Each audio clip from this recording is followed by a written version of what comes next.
Bueno, muy buenas tardes y muchísimas gracias por acompañarnos en un día muy especial y complicado porque, bueno, hacer una actividad cultural en el marco el lunes pues no es nada habitual. Permítanme, nunca pensé decirlo, pero por fin presentamos el libro de Jorge Martins, Cadernos, Cuadernos, y entiendan el por fin como algo bueno, pues muy cariñoso, ¿no? Porque este libro que nació siendo fruto de la generosidad, el entusiasmo y la complicidad de mucha gente, enseguida fue una especie de oscuro objeto de deseo el verlo, el presentarlo y el estar aquí reunidos.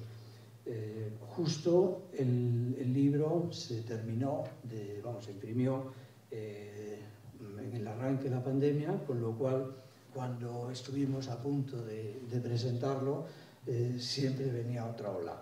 Entonces llegó un momento en que ya pues hacíamos casi bromas diciendo, bueno, pues no vamos a decir nada para que no vengan más olas y a ver si esto pues llega un momento en que pare. No solo no paró, sino que, bueno, pues al confinamiento, a las restricciones, luego se sucedió pues la caída de distintos miembros del equipo que estábamos implicados en esto, en el COVID. De hecho, llegó un momento, el deseo siempre de Jorge era presentarlo primero en Vigo, primero en el Marco, e insistía siempre, primero en el Marco.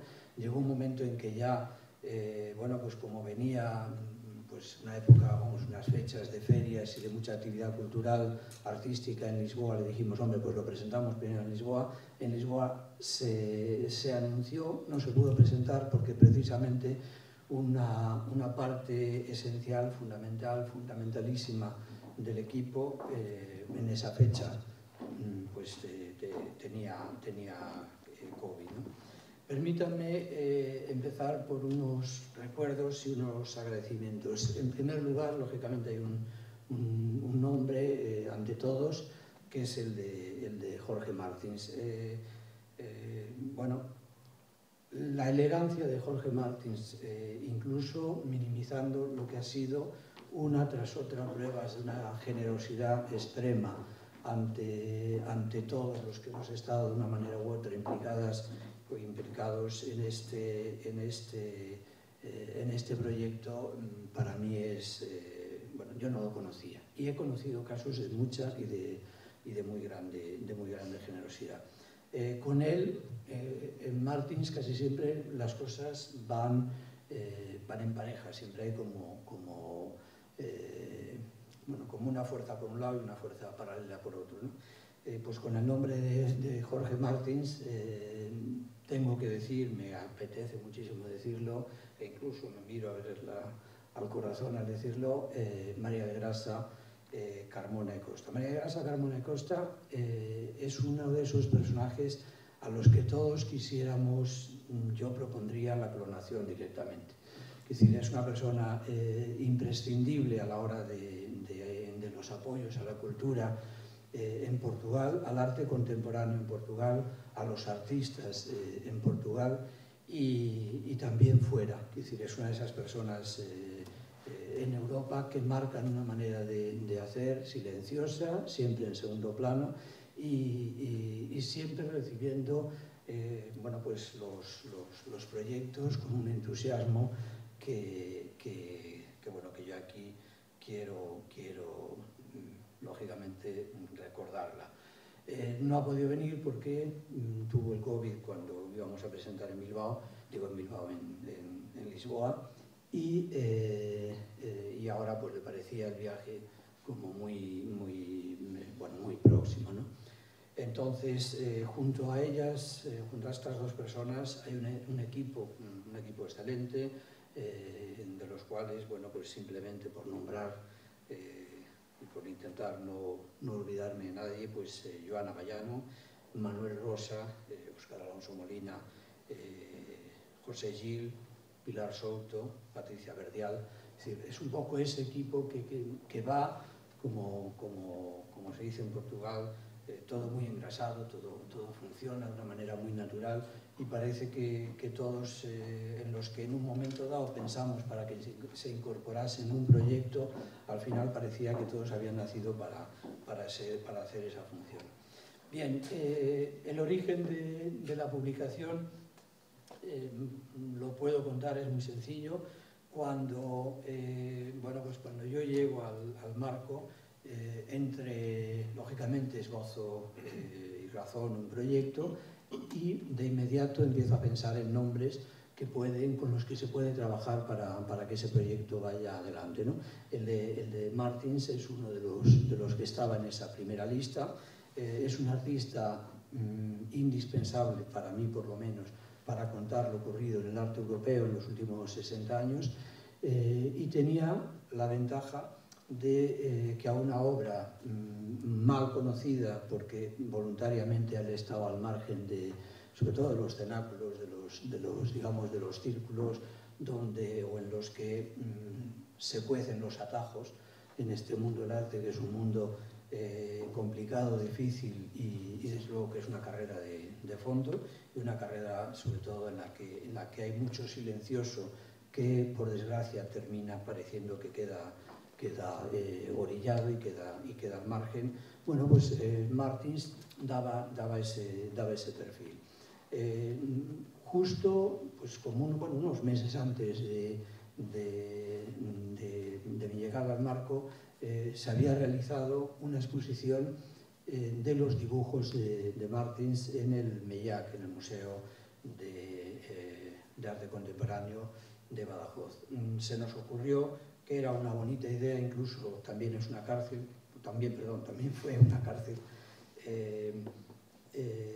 también es un panóptico, y bueno, pensamos que se podía plantear un tipo de colaboración entre dos instituciones, una que debe de tener una ligación con el norte de Portugal, como es el Marco de Vigo, y otra que debe de tenerla con el sur, como es el MEIAC de Badajoz. Como ellos tenían ya un libro, un catálogo maravillosamente diseñado por Manuel Rosa, nosotros lo que hicimos fue pues, el pequeño truco de añadirle esa solapa, esa hoja volandeira que te mete más en el proyecto. Pero nos parecía que era muy importante que no se perdiese la idea de que las exposiciones tienen una parte, si me permiten, que puede sonar un poco cursi, científica, y esa parte científica son las publicaciones. En muchas ocasiones, no por lo que esas publicaciones ofrecen de textos, sino por la posibilidad de luego servir de reflexiones a posteriori, ¿no? Bien, entonces, una vez hecho eso, claro, para alguien que aprecia y que le gusta Martins y que le gustan los libros y los catálogos, bueno, a mí me llama siempre la atención que junto a la reproducción de las obras había muy pocas, es verdad, muy pocas, pero algunas frases, ¿no? Entonces, bueno, pues un día, estando en el taller de Martins, aunque aquella primera visita fue muy rápida, porque el entonces director del MEIAC, Antonio Franco, a quien mandamos un recuerdo porque tristemente falleció después de la exposición aquí, bueno, tenía una agenda como muy precipitada, y entonces a mí me llevó al estudio, y casi como me llevó me quería sacar, y yo no entendía aquella situación. Como soy un poco estrábico y sobre todo lo que soy es un curioso impenitente, yo esté donde esté, miro para todos los lados. Entonces yo lo que iba buscando era si veía algún tipo de anotaciones, a ver si veía anotaciones en las paredes, que es muy frecuente en los artistas, ¿no? que haya, o pequeños papeles y tal. Lo que iba buscando era cuadernos. Como los vi, bueno, pues entonces ya después le planteamos que la exposición aquí en el marco tuviese algo diferente a la anterior, a la de Badajoz, y entonces que por qué no traía una selección de esos cuadernos de apuntes y lo poníamos en vitrinas. Ahí tuvimos la absoluta complicidad de Óscar Alonso Molina, que fue el comisario de la exposición en Badajoz y que afortunadamente lo fue también en la nuestra. Esa exposición además coincidió con un momento muy bonito porque al mismo tiempo que Martins había una exposición de otro artista y que era también exposición de dibujos, que era Eduardo Gruber, y los dos hicieron lo mismo. Al llegar, ir a ver la exposición del otro. Antes Gruber la montamos nosotros, él vino a la exposición ya montada. Claro, Martins había visto la exposición de Gruber antes de que él viniese y Gruber antes de ver la suya quiso ver la de Martins. Bueno, eso y la naturalidad y los comentarios y el diálogo fluido que hubo entre ellos fue un momento muy bonito. Como fue bonito también en la inauguración, lo contaré, siempre cuento lo que no debo, pasaron dos cosas. Martins dijo que él estaba conociendo una ciudad con una actividad cultural que no veía en Lisboa, y era porque acababa de, se había levantado, había visto la prensa y entonces pensaba que era habitual que en el periódico, en el Faro de Vigo, en el periódico de Vigo, se dedicasen 8 páginas a cultura todos los días. Afortunadamente, bueno, pues era creo que jueves o viernes, el día que sale el suplemento cultural, y eso lo vio. Y en el caso de Gruber, todavía a fecha de hoy, piensa que le preparamos, o sea, que yo le preparé al alcalde para la intervención que tuvo. Y es que se habló de la Santa Compañía y bueno, tuvo una intervención, yo creo que memorable. Bien, por mi parte, una vez contado esto, bueno, yo hay algo que hago muy a menudo, me van a perdonar que lo haga aquí, es esto. Es decir, el libro, el libro primero pensamos bueno, pues en una publicación de 150, 200 páginas. La generosidad de María de Grasa dijo que no había límites, que lo hiciésemos de lo que pensásemos que tenía que hacerlo. Es un libro bilingüe, bueno, trío, o ya no sé cómo llamarlo, porque Martins escribe en distintos idiomas y se acompaña la traducción. Es un libro que tiene este punto, bueno, esta encuadernación que permite que no se estropee el lomo. Para los un poco cursis como el que les habla, pues eso es especialmente atractivo. Para los que nos gusta el papel, es un libro que pesa a su espesor, no pesa porque el papel es de 90 gramos, como además no tiene reproducciones, digamos, de obras, de cuadros, sino de fragmentos de las libretas, de dibujos. Entonces no tiene el barniz, ese barniz que le da más consistencia y por lo tanto peso al libro. De esta manera el papel, bueno, tiene esa calidez que muchas veces bueno, pues apreciamos, ¿no? A mí me hace, perdonen el inciso, me hace gracia muchas veces el comentario de la gente de que a mí los libros me encanta leerlos. Los libros de arte normalmente es un horror leerlos porque esnifas un montón de cola y barnices y cosas sintéticas que yo eso no he entendido. Este libro es bonito, incluso se puede hacer así porque lo que te llega no es no es adicional, no es con aditivos, no es polisaturados ni cosas de esas. Bueno, me estoy alargando mucho, pero yo sí quería decirles, bueno, yo con Martins, porque a todo esto, la presentación, la planteamos en distintos lugares, y todos nos han dicho que encantados, y en todos de vez en cuando pues nos recuerdan, oye, que hay que presentar el libro pues en el Museo Thyssen de Madrid, en Lisboa, en fin, en Badajoz, por supuesto. Entonces yo no sé si vamos a tener que coger el carrito, bueno, podemos hacer una especie de barraca y irlo presentando, ¿no? Pero a mí sí me gustaría simplemente hacer una pequeña reflexión. Cuando un artista hace la obra que hace Martins,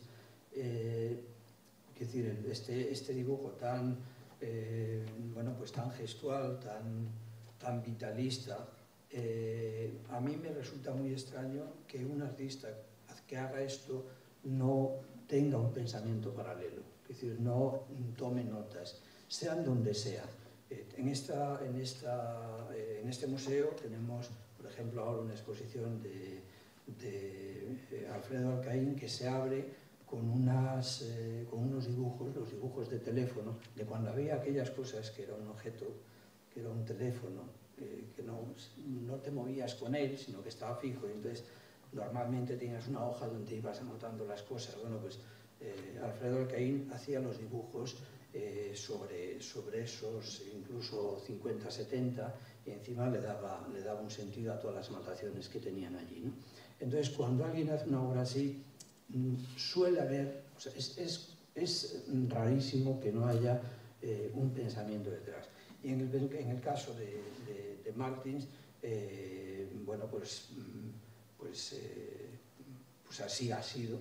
Por cierto, lo hablábamos ahora, después de haber hecho esta selección, porque es una selección obviamente de los cuadernos, ha seguido haciendo anotaciones y bueno, ya tiene para una adenda. Pero bueno, ¿qué es lo que contienen esas anotaciones? Bueno, por ejemplo, dos temas que son centrales en Martins, como es el dibujo y la pintura. Uno que, bueno, el dibujo, la pintura, la línea, la luz, el color, es decir, toda una serie digamos, de departamentos o de conjuntos paralelos y tal. Otros que parecen más ocultos y sin embargo son extremadamente atractivos, como por ejemplo lo que Martins dice de la escultura. Después queda muy definido su pensamiento estético, un pensamiento que es a base de reiteraciones, a base de pequeñas negaciones de pensamientos que ha dicho antes, pero que vuelven a aparecer, se los vuelve a plantear, entonces hay un pequeño matiz, hay siempre esa especie como de susurreo. Hay una visión del arte del siglo XX a través de la dupla Malevich-Duchamp. Hay una devoción absoluta por Malevich, pero al mismo tiempo que eso, cuando da nombres, cuando se fija en alguien, casi siempre son artistas sin ese reconocimiento que da bueno, pues la moda del momento y demás. No siempre son elecciones como muy personales. Antes decía que no sé por qué siempre va como por parejas. Yo tengo apuntadas pues algunas de las citas que por reiteradas bueno, pues tienen mucha presencia y hacen un cuerpo teórico, como por ejemplo Eliot y Ernst Pound, Valéry y Rilke, Wittgenstein y Nietzsche, Tolstoy y Chekhov, Stendhal y Thomas Mann, Pessoa y Teixeira. Es decir, todos son lecturas muy cercanas, pero muy suyas, ¿no? Yo las veía, pues unas son digamos, como voz, otras, pues la de Eliot y Pound, otras son como paisaje, por ejemplo, pues Tolstoy y Chekhov. Algunas veces es la forma de ver el mundo, entonces los análisis de Wittgenstein y de Nietzsche, las preguntas que se plantean. En otras lo que notas es la cercanía que siente nuestro querido Martins por algún personaje de novela, como Tonio, el personaje de una obra de Thomas Mann, y luego, bueno, lo de siempre, el sentido de la vida, la cercanía a la muerte, la religión, el amor, el orden y la indisciplina, la vida y el sexo, es decir, todo eso está digamos, trufado, pero de una manera muy natural. Me imagino que esa naturalidad la da la absoluta libertad con la que él ha ido escribiendo y además el hecho de no haber sido consciente de estar escribiendo una obra que se va a editar como tal bloque, no tiene que ver, no estamos para nada ante una especie de diario de estos, bueno, o de escritor o de un aspirante escritor que va anotando las cosas y las anota pensando que algún día se publicarán, y entonces todo tiene que estar muy medido. No, aquí las cosas se dicen con una libertad absoluta. Él es muy autocrítico, irónicamente complaciente consigo mismo, y tiene una mirada, te diría que muy intensa, muy apasionada y muy severa sobre su queridísimo Portugal y sobre su queridísima Lisboa, que le lleva a hacer como que reniega de ellas. Y ya para terminar, y prometo que terminaré, ya que nos acompaña, quería terminar con el final de un poema de una persona que nos acompaña, que dice: cada hombre es él mismo y su paisaje. El paisaje de Martins es la pintura, es el dibujo, es el arte, pero está admirablemente representado en este libro. Yo lo que quiero es dar las gracias, como se suele decir. Yo estoy encantado de haberte conocido y muchísimas gracias.